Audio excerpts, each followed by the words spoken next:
Shalom, selamat pagi. Kembali kita bertemu dalam tamat baca Alkitab dalam 366 hari.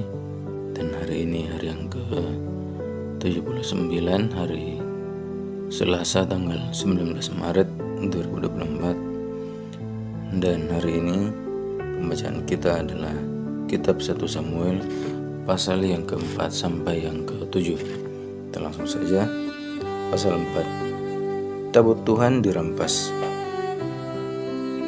Orang Israel maju berperang melawan orang Filistin dan berkemah dekat Ebenezer, sedang orang Filistin berkemah di Afek. Orang Filistin mengatur barisannya berhadapan dengan orang-orang Israel. Ketika pertempuran menghebat, terpukullah kala orang Israel oleh orang Filistin yang menewaskan kira-kira 4.000 orang di medan pertempuran itu.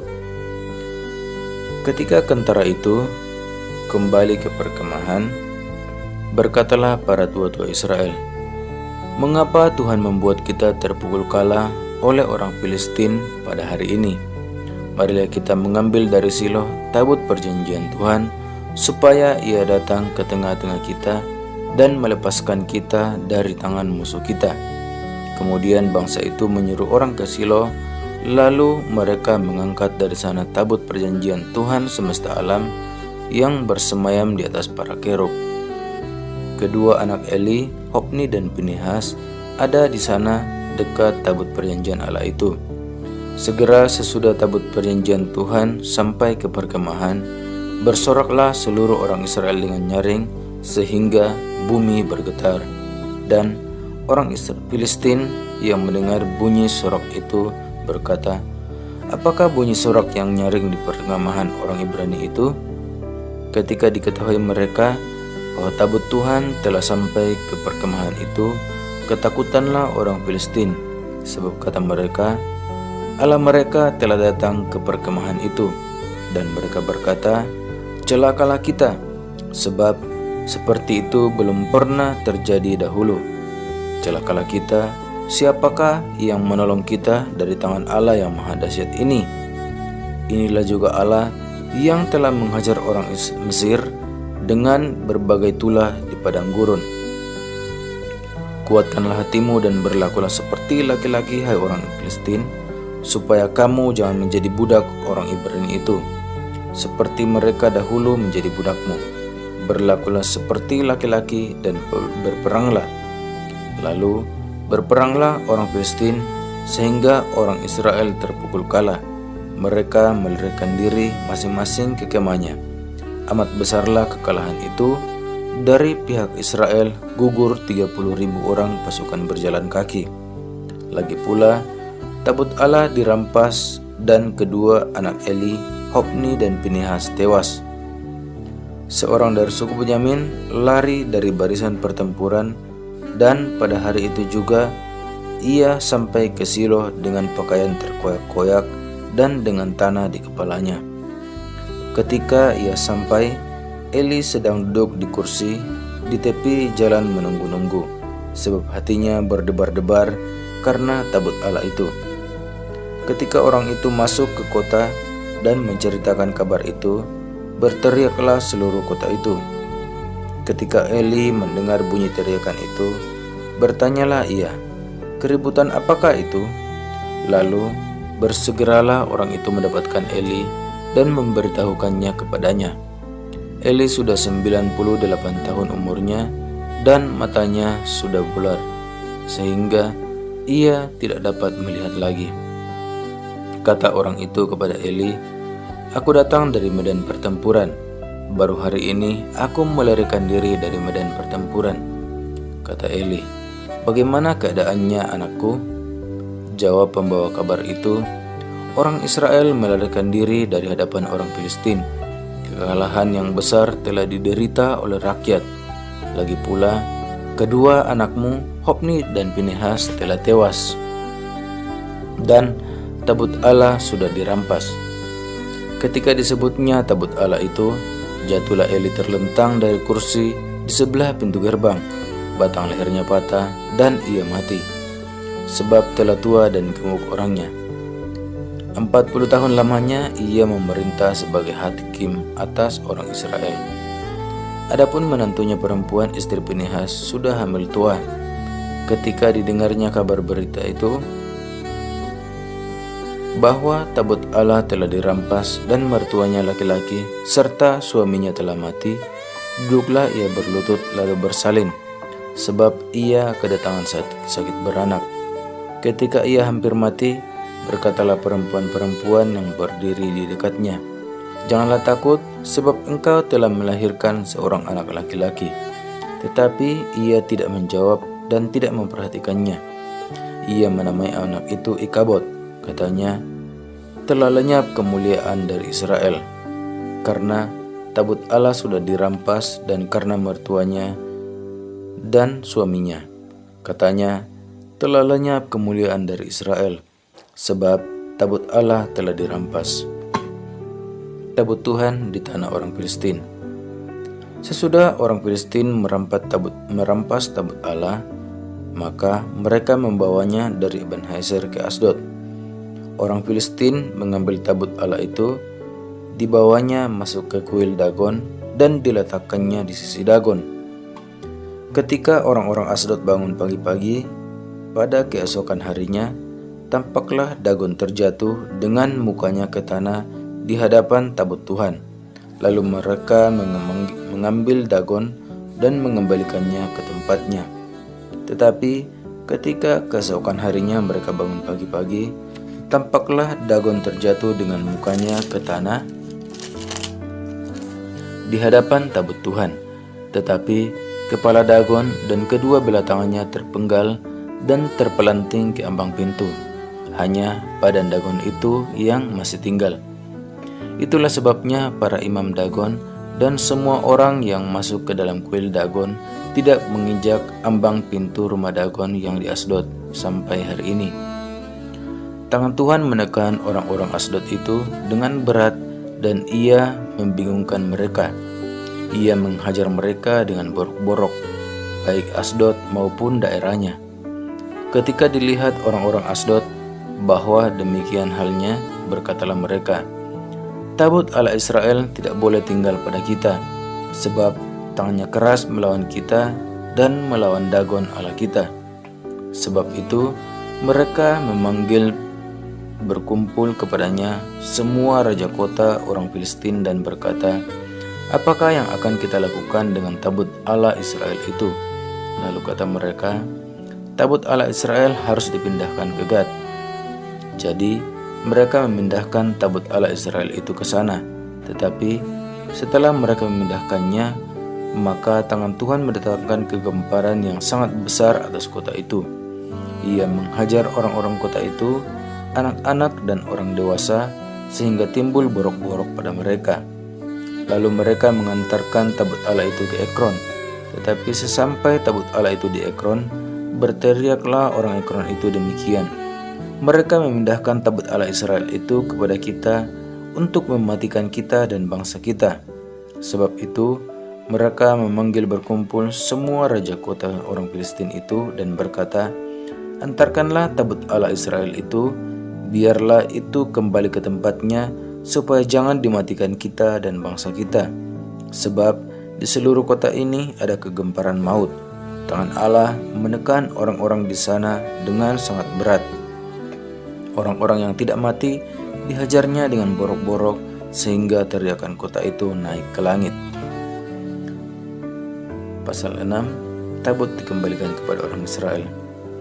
Setelah 7 bulan lamanya tabut Tuhan itu ada di daerah orang Filistin, maka orang Filistin itu memanggil para imam dan para petenung, lalu berkata kepada mereka, "Apakah yang harus kami lakukan dengan tabut Tuhan itu? Beritahukanlah kepada kami bagaimana kami harus mengantarkannya kembali ke tempatnya." Lalu kata mereka, "Apabila kamu mengantarkan tabut Allah Israel itu, maka janganlah kamu mengantarkannya dengan tangan hampa, melainkan haruslah kamu membayar tebusan salah kepadanya. Maka kamu akan menjadi sembuh dan kamu akan mengetahui mengapa tangannya tidak undur daripadamu." Sesudah itu bertanyalah mereka, apakah tebusan salah yang harus kami bayar kepadanya? Jawab mereka, menurut jumlah raja-raja kota orang Filistin, 5 borok emas dan 5 tikus emas, sebab itulah yang sama menimpa kamu sekalian dan raja-raja kotamu. Jadi, buatlah gambar borok-borokmu dan gambar tikus yang merusak tanahmu, dan sampaikanlah hormatmu kepada Allah Israel. Mungkin Ia akan mengangkat daripadamu, daripada Allahmu, dan daripada tanahmu, tangannya yang menekan dengan berat. Mengapa kamu berkeras hati, sama seperti orang Mesir dan Fir'aun berkeras hati? Bukankah mereka membiarkan bangsa itu pergi ketika ia mempermain-mainkan mereka? Oleh sebab itu, ambillah dan siapkanlah sebuah kereta baru dengan 2 ekor lembu yang menyusui yang belum pernah kenakuk. Pasanglah kedua lembu itu pada kereta, tetapi bawalah anak-anaknya kembali ke rumahnya supaya jangan mengikutinya lagi. Kemudian ambillah tabut Tuhan, muatkanlah itu ke atas kereta dan letakkanlah benda-benda emas yang harus kamu bayar kepadanya sebagai tebusan salah ke dalam suatu peti di sisinya. Dan biarkanlah tabut itu pergi. Perhatikanlah, apabila tabut itu mengambil jalan ke daerahnya, ke Bet-Semes, maka dialah itu yang telah mendatangkan malapetaka yang hebat itu kepada kita. Dan jika tidak, maka kita mengetahui bahwa bukanlah tangannya yang telah menimpa kita. Kebetulan saja hal itu terjadi kepada kita. Demikianlah diperbuat orang-orang itu. Mereka mengambil 2 ekor lembu yang menyusui, dipasangnya pada kereta, tetapi anak-anaknya ditahan di rumah. Mereka meletakkan tabut Tuhan itu ke atas kereta, juga peti-peti berisi tikus-tikus emas dan gambar benjol-benjol mereka. Lembu-lembu itu langsung mengikuti jalan yang ke Bet-Semes melalui satu jalan raya sambil menguak dengan tidak menyimpang ke kanan atau ke kiri. Sedang raja-raja kota orang Filistin itu berjalan di belakangnya sampai ke daerah Bet-Semes. Orang-orang Bet-Semes sedang menuai gandum di lembah. Ketika mereka mengangkat muka, maka tampaklah kepada mereka tabut itu, lalu bersukacitalah mereka melihatnya. Ketika itu sampai ke ladang Yosua, orang Bet-Semes itu, dan berhenti di sana. Di sana ada batu besar. Mereka membelah kayu kereta itu, dan mereka mempersembahkan lembu-lembu sebagai korban bakaran kepada Tuhan. Orang-orang suku Lewi menurunkan tabut Tuhan dengan peti yang ada di sebelahnya, yang dalamnya ada benda-benda emas itu, lalu menaruhnya di atas batu besar itu. Dan pada hari itu orang-orang Bet-Semes mempersembahkan korban bakaran dan korban sembelihan kepada Tuhan. Ketika kelima raja kota orang Filistin melihat hal itu, pulanglah mereka ke Ekron pada hari itu juga. Inilah benjol-benjol emas yang dibayar orang Filistin kepada Tuhan sebagai tebusan salah. Dari Asdod 1, dari Gaza 1, dari Askelon 1, dari Gat 1, dari Ekron 1. Lagi, tikus-tikus emas menurut jumlah segala kota-kota Filistin kepunyaan kelima raja kota itu, baik kota-kota yang berkubu maupun dusun-dusun sekitarnya, dan batu besar yang di atasnya diletakkan mereka tabut Tuhan di ladang Yosua orang Bet-Semes itu adalah saksi sampai hari ini. Dan ia membunuh beberapa orang Bet-Semes karena mereka melihat ke dalam tabut Tuhan. Ia membunuh 70 dari rakyat itu. Rakyat itu berkabung karena Tuhan telah menghajar mereka dengan dahsyatnya. Dan orang Bet-Semes berkata, siapakah yang tahan berdiri di hadapan Tuhan Allah yang kudus ini? Kepada siapakah ia akan berangkat meninggalkan kita? Lalu mereka mengirim utusan kepada penduduk Kiryat Yearim dengan pesan, orang Filistin telah mengembalikan tabut Tuhan. Datanglah dan angkutlah itu kepadamu. Pasal 7. Lalu orang-orang Kiryat Yearim datang.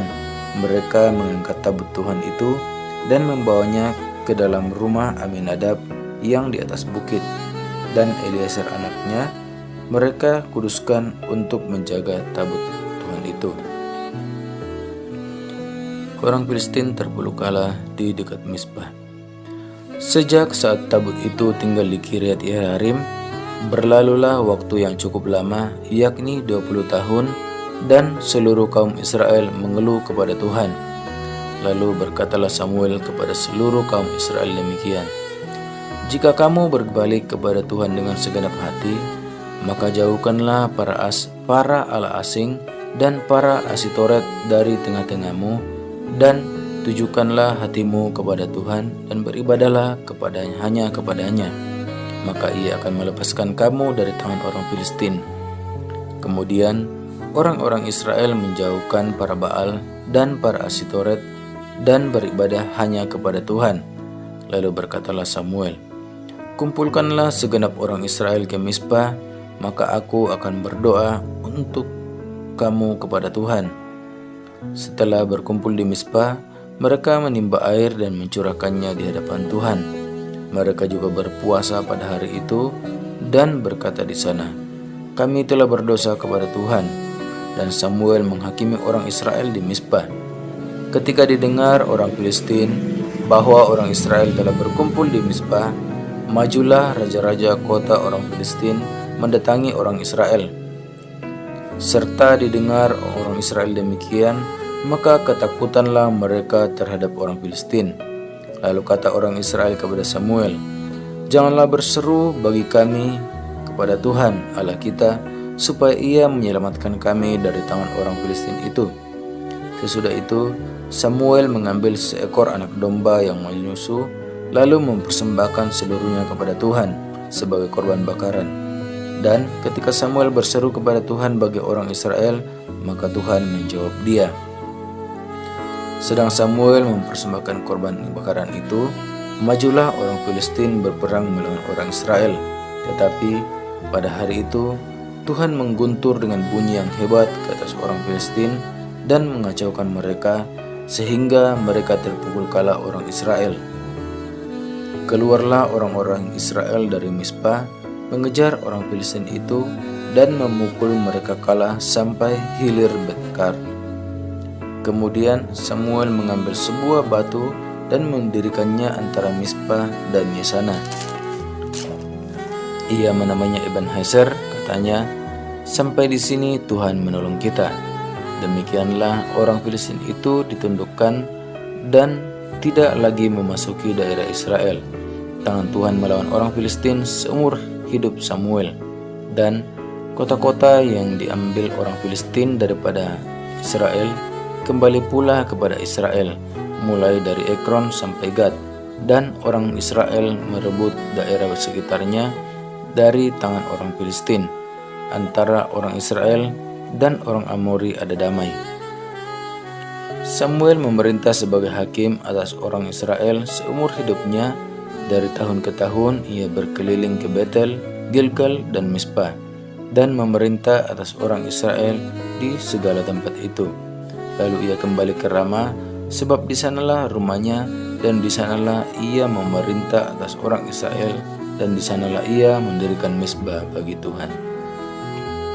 Baik, sekian pembacaan kita hari ini.